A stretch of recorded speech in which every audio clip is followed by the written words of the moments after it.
Okay, so many of us like to get spooked around Halloween, but one thing that shouldn't scare you are your finances. So here with 5 scary spending habits to fix up, I guess, is Tom Stockett from clevelandwealth.com. And I was scared the other day. I started getting credit cards in the mail that I didn't ask for, and I'm a little worried that something might happen to those babies. Well, the credit cards are something to think about, especially credit card debt, David. And I've got 5 things today to talk about for folks out in the audience that should be really looking at to save money on and help their finances. And the first is credit card debt. Do you know the average household in the United States that carries credit card debt has a balance of $16,000? At an incredible interest rate. And those interest charges can eat you up financially. So you got to get a game plan together and tackle that. Isn't it something that you can get a mortgage for 4% or high 3%, and then it'll still charge you 15 or 16% on the credit card? No doubt about it. So you got to tackle that and get that out of the way. Next on the list is, believe it or not, energy errors. Look at your gas bill, your water bill, your electric bill. Maybe change out a shower head or change that thermostat at night. Those little savings can add up over time. Hey, how about those people that send you a letter and they say, you can change your gas company, your gas provider? There are different ways you can save money on that. There's you a know lot how of people figure that out?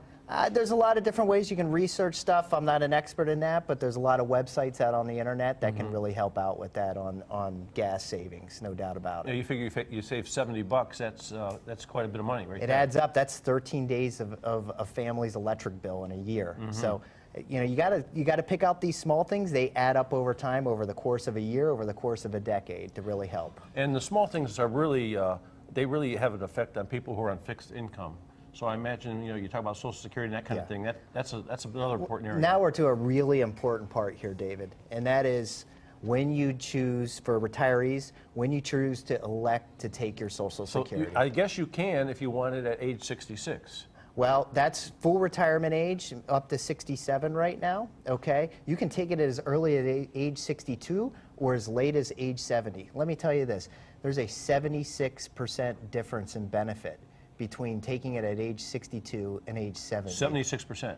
Yes. That's a lot. And I tell folks every day, listen, make a decision based on the facts, not on fear. You can go to my website. We've got great resources there, and we actually offer a complimentary Social Security report to give to folks out there, and we can analyze when it's best to take your Social Security. That is so important because it's almost impossible to learn this information on your own. You know, you figure it out. Some people say, take it as soon as you can. If you get it at 65, 66, take it, because as it adds up, the number's going to work out to be the same when you're out around 75 or 76. But it just doesn't make sense the way you say it. David, we have to use a software program to figure this out. This is how complicated it is. I got a headache from it. Yeah. Come on, you're not there yet. No, I'm getting pretty close though. You know, so you know, if the difference between, say, somebody's 67 and 70, you have to take it at 70. Correct, but so you get an 8% increase every year that you wait. Yeah. Plus a cost of living adjustment if one's available by the government. So you really got to figure this out in your income plan, especially if you're on fixed income.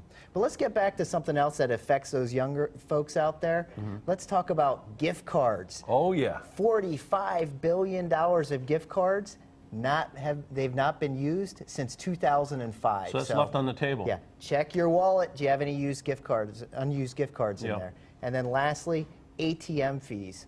Before you go out for the night, make sure you stop at your own bank. Right. Instead of paying those $2 or $4 fees. They can really eat you up over time. And if you get stuck doing that, don't take out $20 and get hit with a $4 fee. Yeah, that's crazy. You only got 16 bucks then. Yeah, not good. Hey, this gift card thing too, I mean, that's really important, not to go backwards in this conversation, but I've talked to people many times, these store owners, they love to give gift cards because oftentimes the people forget about them, never come in, so it's like a free sale. They get a $50 gift card, they get 50 bucks, and no one ever comes back to pick up the $50 worth of goods. You got it. And even if the retailer where you got the gift card from is not somewhere you want to get something, there are websites out there where you can exchange the gift cards for some type of cash reward. Yeah, there's people in that business too. Absolutely. So what's the website? clevelandwealth.com. Okay, you have any questions, you call this guy and he will straighten you out.